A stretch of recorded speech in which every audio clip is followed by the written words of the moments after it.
tarde e vamos lá. Hoje na nossa 12ª aula aberta. Eu tô muito feliz, já são 12 semanas para trazer conteúdo especial para vocês. E a partir das próximas semanas teremos conteúdos muito interessantes. E hoje nós vamos falar sobre como escrever e-mails em inglês de forma profissional. E o mais legal, sem depender do Google Translate. Uau! E aí, para ajudar você nesse processo todo, eu vou disponibilizar no final da nossa aula um guia de bolso, que na verdade o nome é bonitinho, fofinho, guia de bolso, mas eu acho que vai ser mais um guia de gaveta, para você imprimir e deixar na gaveta da firma, para você usar sempre que você precisar escrever e-mail. Tem mais de 50 modelos de e-mails prontinhos, mastigadinhos, para você adaptar e explicados. Excelente! Eu vou separar, né, como sempre, a nossa aula aqui em alguns tópicos. Algumas coisas vai ser bem importante você tomar nota e outras eu vou deixar bem mastigadinho no guia de bolso ou de gaveta que você vai poder baixar. Por que de bolso, né? Porque você pode baixar, deixar no seu celular, salvo em uma pasta específica, definitivamente no seu bolso, para você sempre consultar, sempre que você precisar se deparar com e-mails em inglês, ok? Uma coisa que é importante, eu queria até saber o seguinte, pessoal, coloca aí se hoje vocês já escrevem e-mails em inglês, como que é? Não importa muito se você já escreve, se você não escreve e-mails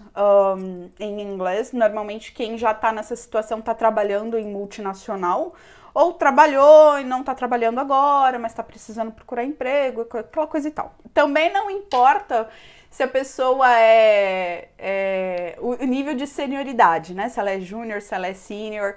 Escrever bons e-mails é um aspecto vital da comunicação corporativa. E tanto que e-mails às vezes acabam virando motivos de briga porque, enfim, e-mails desnecessários são enviados, e-mails não tão claros são enviados, e aí quando a gente vai para o inglês, a gente tem que tomar mais cuidado ainda, porque tem a questão do idioma, que uma vírgula pode fazer toda a diferença na compreensão de quem está lendo, tem aspectos culturais também.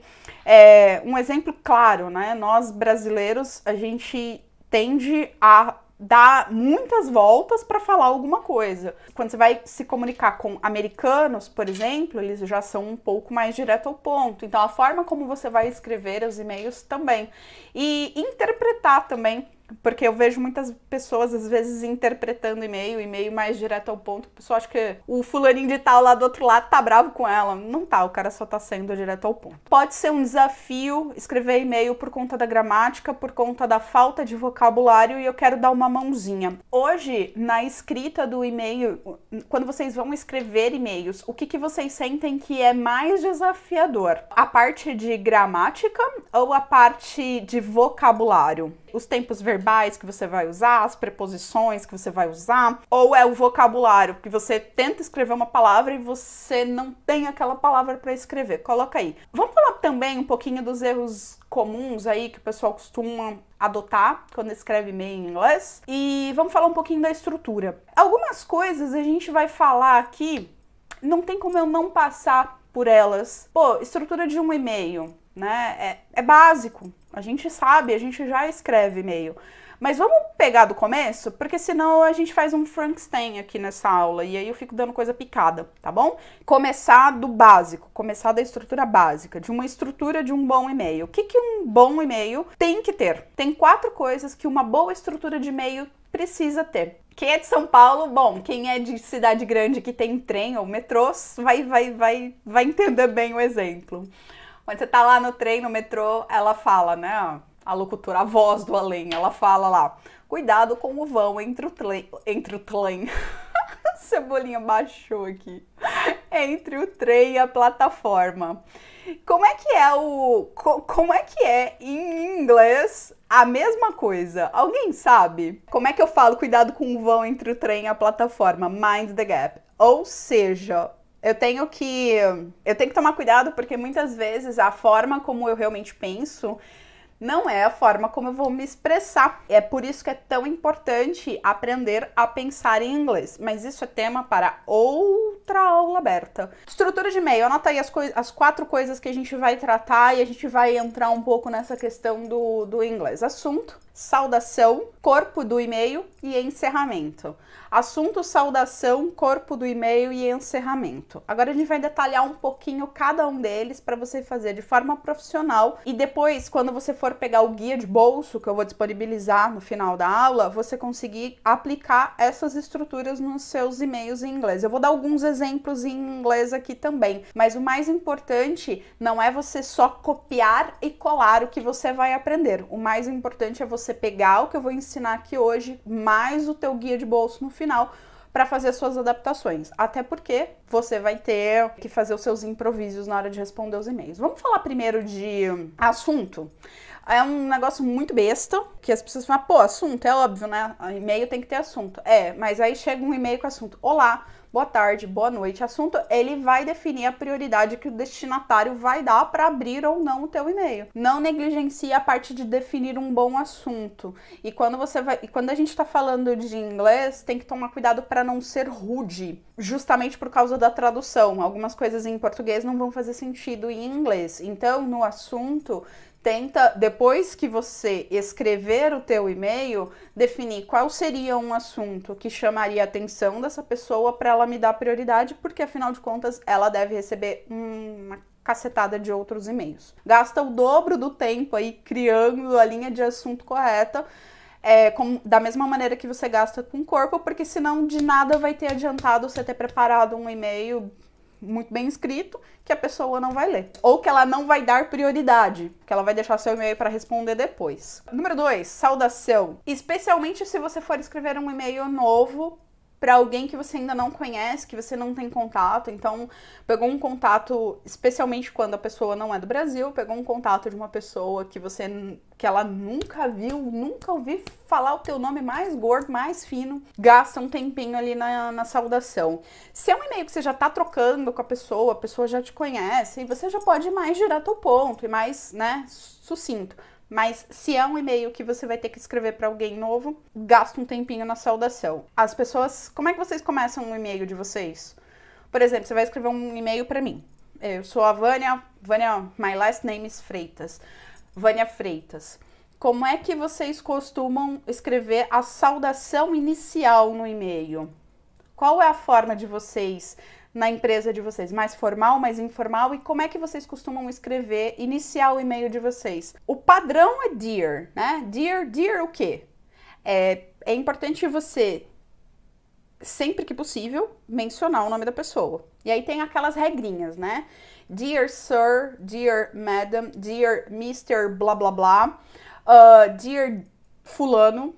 É mais informal, pessoas que você já está mais acostumado a falar, você chama pelo primeiro nome. Dear all, né? Tem que tomar cuidado com esse dear all, porque aí meio que é para todo mundo, não é para ninguém, tem que tomar cuidado com isso. Hi everyone é um pouco mais informal.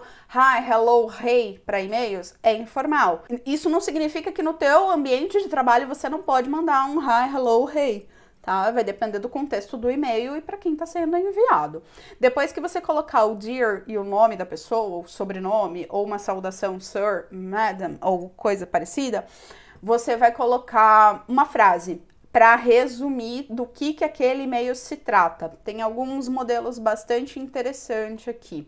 Eu vou falar alguns e outros eu vou disponibilizar lá no guia no final do nosso encontro de hoje. Você pode ser bem direto ao ponto, I'm just writing to blá blá blá, e resume o motivo pelo qual você tá escrevendo. Just a short email to blá blá blá, coloca o teu objetivo de uma maneira bem objetiva. Just a short note to follow up on blá blá blá, também você pode colocar uma maneira bem objetiva da sua frase, e tem outras maneiras aqui. Isso é muito bom, sabe por quê? Porque muitas pessoas, hoje em dia, leem e-mail aqui, no celular.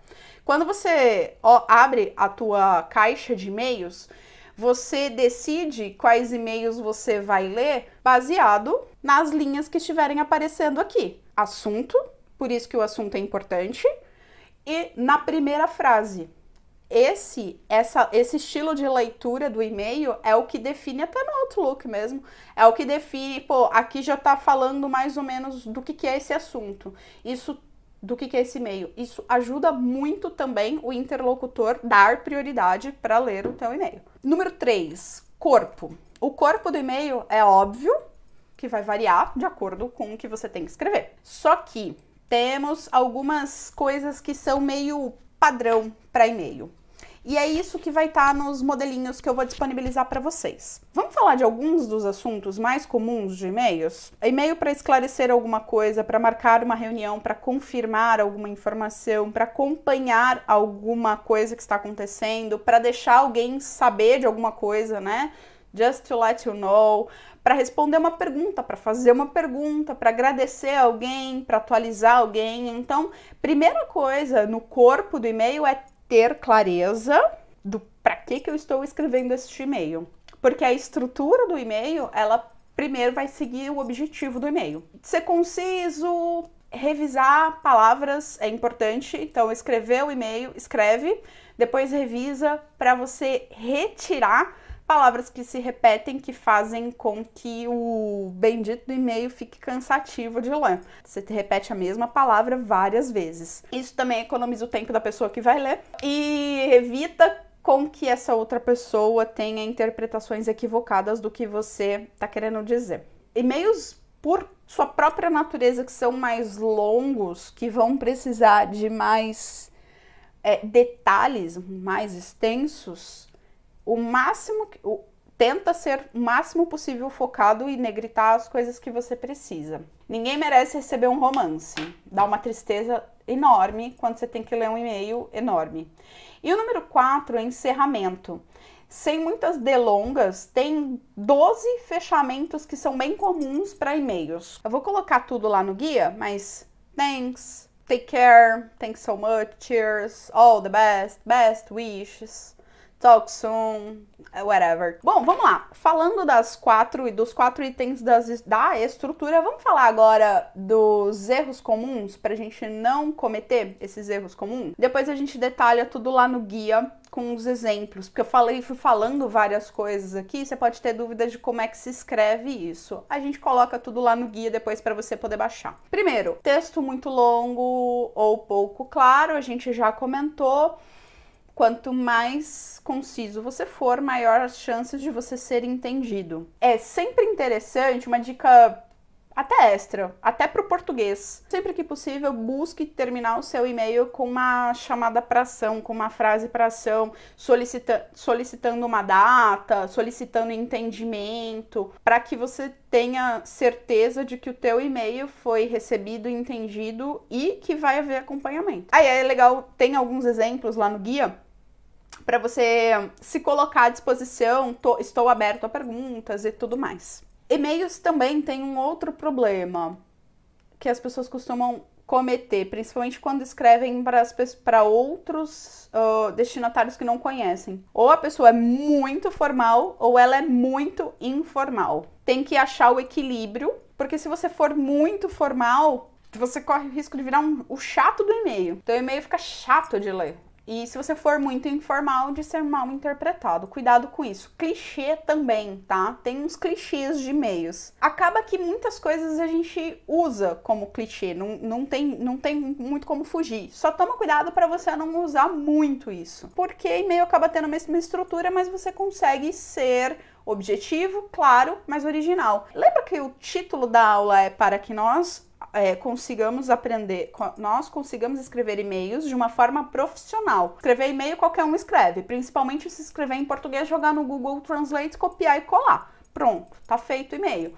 É óbvio que a pessoa do outro lado vai sacar que foi uma tradução. Não se iluda. Por mais que o Google Translate ele tem melhorado assim absurdamente, muito mesmo. Se a gente for comparar o Google Translate de anos atrás com hoje, ele melhorou absurdamente, mas ainda comete vários problemas, comete vários erros. Então vamos falar um pouquinho de clichê que você tem que tentar evitar. É clichê que você vai reduzir, vai tirar completamente? Não, você vai tentar evitar sempre que possível. Alguns clichês Eu coloquei 6 aqui, mas eu não vou falar 6 não. Não vou falar os 6, porque eu vou deixar pro guia, para você poder baixar no guia. Eu vou falar só 2. Muito comum. I hope you are doing well. É um clichê muito comum quando você está começando a escrever o e-mail. Da mesma forma que as pessoas demoram para responder os seus e-mails, você provavelmente demora para responder alguns e-mails também. Às vezes não porque você quis, mas porque infelizmente precisou demorar para obter uma resposta, qualquer coisa assim. Sorry for the late reply. Ah, esse é um baita de um clichê, né? Já começa o e-mail pedindo sorry for the late reply. São clichês que você deve evitar. Repetição, número 4, o erro da repetição, já comentei um pouquinho dele. Gente, vamos aprender a usar sinônimos? Um aplicativo de sinônimos é muito importante para você evitar as repetições. Então, tem algumas palavras, foi feita uma pesquisa pelo The Muse e eles encontraram algumas palavras que são comumente repetidas em e-mails. Anota aí. Eu vou falar essas palavras. Ah, não, são muitas, são 21.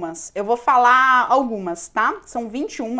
Eu falei 21? É, 21 palavras. Eu vou usar algumas que eu acho que são mais comuns aqui. Por exemplo, only, like, always, information, order, date, request, cost. São algumas das palavras que são muito repetidas em e-mails. Então, o que você vai fazer? Você vai procurar no site de sinônimos, sempre que você estiver redigindo um e-mail e que você vê que você está repetindo palavras, substituir uma palavra pela outra. Ah, e é uma excelente forma de você incrementar o teu vocabulário também. Porque tem uma coisa muito interessante que acontece. Vou abrir um parênteses aqui. Interessante assim, é uma coisa que acontece principalmente para quem está no intermediário. Quando a gente chega num nível que a gente consegue se virar, o famoso eu me viro, a gente entra num estágio que parece que a gente fica num platô. Parece que a gente não aprende novas palavras, parece que tudo que a gente aprendeu até ali é o que foi e parece que não entra mais nada novo na cabeça. E a gente fica se sentindo que a gente fica com repetição mesmo e que a gente tá num platô. Pô, eu não me sinto fluente porque eu tô sempre usando as mesmas coisas, eu tô sempre me virando. Uma das razões que as pessoas estão sempre se virando é porque justamente por ela saber se virar, entra numa área de conforto, né? Quando eu me viro, eu me viro. E aí aquele esforço que a pessoa fez para sair do zero e chegar no intermediário, ela não emprega mais para sair do intermediário e ir pro avançado, que aliás é um esforço um pouquinho diferente. Continuando, número 4, repetição. Depois eu disponibilizo as 21 palavras. Número 5, linguagem robótica. Resumidamente falando, eu vou disponibilizar os modelos de e-mails para você. Mas é importante que os seus e-mails tenham a tua cara. É por isso que é tão complicado quando você tenta traduzir alguma coisa pelo Google Translate também. É importante que você saiba usar as palavras não para escrever sei lá, uma obra literária, um artigo acadêmico. Porque e-mail não pede esse tipo de comunicação. E-mail é outro tipo de comunicação. Se você estiver escrevendo uma petição ou estiver fazendo um artigo acadêmico, é outro tipo de vocabulário, tá? Então, cuidado com essa linguagem robótica. E uso excessivo de ponto de exclamação é só uma observação adicional, porque tem gringo que não gosta disso mesmo, tem nacionalidades que não gostam muito disso, então cuidado com ponto de exclamação. Eu sou a louca da exclamação. Gente, pensa numa pessoa que adora exclamação. Eu sou uma que tenho que tomar muito cuidado. Tá? Eu adoro, é o ponto que eu mais gosto. Uma coisa importante, eu vou falar também, além da estrutura dos e-mails, dos erros comuns para serem evitados, é legal falar de estratégias que vão melhorar e profissionalizar ainda mais a tua escrita. E aí, você tem que tomar cuidado com isso até mesmo em português. Quando você está se comunicando por e-mail, você perde as coisas mais importantes na comunicação, que é a leitura corporal, a tonalidade da voz. Você não tem a pessoa vendo, você expressando e dizendo com a tonalidade que você quer expressar aquilo e o próprio tom da voz, tá? A famosa linguagem corporal. Então, por conta da ausência desses elementos que são essenciais na comunicação, todos os e-mails, por definição, eles costumam ser interpretados de uma maneira mais negativa do que ele realmente é. E por conta disso, eu aconselho, sempre que você escrever alguns e-mails, e nos e-mails que eu vou disponibilizar tem bastante exemplo disso, você olhar o e-mail e sempre usar frases ou afirmações, na maioria das vezes afirmações, que mostrem que o e-mail é um pouquinho mais positivo do que ele realmente é. Porque senão você vai ser interpretado sempre num viés um pouco mais negativo. Quer ver um exemplo? Vira e mexe, a gente recebe e-mail e a gente fala, nossa, que cara mala. Às vezes o cara não foi mala, às vezes o cara só escreveu ali na pressa, não pensou muito para escrever e acabou levando o título de cara mala por conta disso, tá? Tem que tomar cuidado. Outra coisa, personalize. Uma outra coisa bem interessante. Quando eu falo de personalização, eu tô falando muito de... É óbvio que se você estiver mandando e-mail para um time, para várias pessoas, você vai lá usar o Dear All. Você quer informar um monte de... Mas muitas vezes os e-mails são para 2, 3 pessoas específicas, para ação, e para outras 2, 3, 4 pessoas só para informação. Então, tenta personalizar o e-mail. For your action or for your information, né? Pode colocar esse acrônimo nos seus e-mails. João e Maria, for your action. Pedro e sei lá quem, for your information. Assim você começa a personalizar um pouco seus e-mails e aí as pessoas que vão ler, elas vão saber que, pô, desse e-mail aqui eu só preciso tomar conhecimento, não preciso fazer nada, não tem nenhuma ação requerida da minha parte aqui, tá? Isso é importante. E dear client or dear, sei lá, qualquer coisa, sem o nome da pessoa, pior ainda. Número 3, facilita a leitura. Para facilitar a leitura de e-mails mais longos, você já ouviu falar que tem pessoas que leem escaneando? Na verdade, acho que hoje em dia todo mundo faz isso, né? Você pega um negócio, um textão na internet, você vai fazendo assim, né? Sua leitura vai sendo mais ou menos assim, né? Você vai escaneando, vai dando scroll, escaneando os pontos principais ali, o que tiver negrito, o que tiver com bullets e parágrafos. Recomendo que você faça a mesma coisa com seus e-mails, principalmente se eles forem muito grandes. Além de tudo isso, eu comentei dos templates que eu vou disponibilizar. Tem 2 pontos que eu vou falar do Google Tradutor. Por que não é para usar, você já sabe. Certo? Não vou nem ficar entrando muito nesse detalhe, tá? Os seus e-mails não vão ser nem um pouco profissionais copiando e colando o texto no Google Translate. E além de correr um risco enorme de pegar alguma palavra ali que vai ser traduzida de maneira errada e a pessoa vai entender errado. Principalmente para quem ainda está estudando e ainda tem muita questão gramatical. Ai, Vânia, sabe, eu tô escrevendo e-mail, eu não sei se é in, se é at, se é on, se é for, se é não sei, nunca sei, não sei se eu uso present perfect, se eu uso simple past, eu nunca sei. Para isso, não é o Google Translate que vai ajudar a tua vida. Existe uma ferramenta, e eu queria saber se vocês conhecem uma ferramenta que faz correções gramaticais, ortográficas, de pontuação e de um monte de coisa, que está disponibilizada gratuitamente e que vocês podem copiar e colar o texto de vocês dentro dessa ferramenta e ter o feedback do que está certo, do que está errado, no estilo do Google Translate, só que sem traduzir e sem correr o risco de você escrever uma palavra que não faz o menor sentido. Tá? Vocês conhecem alguma ferramenta que faz isso? Quem é que conhece e usa? Vamos ver se vocês adivinham que ferramenta é essa. Eu tenho falado dela aqui nas aulas abertas, mas se você está aqui na aula aberta e você já sabe que ferramenta é essa, porque você já assistiu outras aulas abertas, eu quero saber se você está usando a ferramenta que eu sugeri para você. Clica no botão se inscrever aí, clica no sininho, para você ficar sabendo de todos os nossos vídeos que vão ser disponibilizados aqui. Clica no curtir também, dá um joinha, compartilha isso aqui com alguém que você acha que vai se beneficiar com esse conteúdo. Sabe aquele teu amigo que escreve uns e-mails muito ruim? Manda para ele. Fala que eu que mandei. Clicou no sininho, clicou no inscreva-se, clicou no curtir, então eu vou falar que ferramenta que é. É o Grammarly. Como que você faz para usar essa ferramenta? Você acessa no Google e digita Grammarly, do jeitinho que está escrito aí no chat. Quando você acessar essa ferramenta, você pode colocar ela como uma extensão no teu Google Chrome, você pode baixar ela para o seu celular, você pode baixar ela para o seu desktop, ela vai funcionar inclusive no Office. Enfim, você pode fazer um monte de coisa com essa ferramenta. Como que ela funciona? Ela não é um tradutor, ela é uma ferramenta de correção do inglês para o inglês.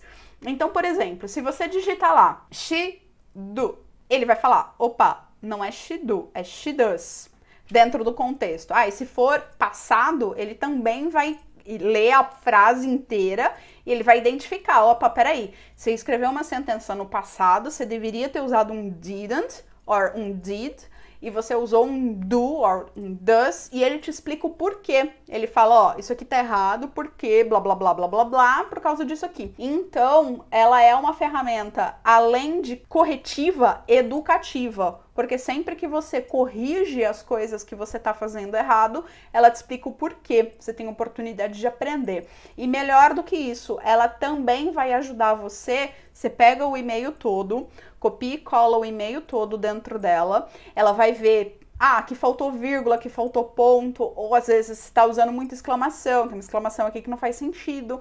Ela também vai ver, olha, essa palavra aqui é melhor você substituir por essa palavra aqui. Ele identifica quando o teu e-mail tá prolixo, então ele sugere outras formas de você escrever aquela sentença. É uma ferramenta fantástica. E a versão gratuita dela é sensacional. Só a versão gratuita já dá para se virar assim muito bem.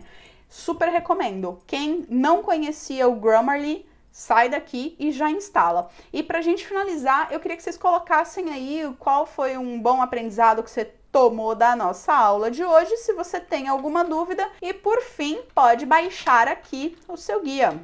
www.naçãofluente.com/e-mails. Já está disponível lá o e-book para você baixar com todos os mais de 50 modelos de e-mails. Finalizando a nossa aula aberta de hoje, eu queria saber por que valeu a pena, o que você gostou, o que foi novo para você, o que você vai pôr em prática. E a gente vai caminhando para o nosso final. Se você tiver alguma dúvida, alguma pergunta, alguma questão, aproveita para colocar aí no chat também. É isso aí, pessoal. Muito obrigada pela presença de vocês. Muito obrigada pela disponibilidade. Participação de vocês. É muito gostoso quando a gente faz essa aula aberta com a participação de vocês. Vamos finalizando por aqui hoje. Semana que vem tem mais. Bye, bye. See you!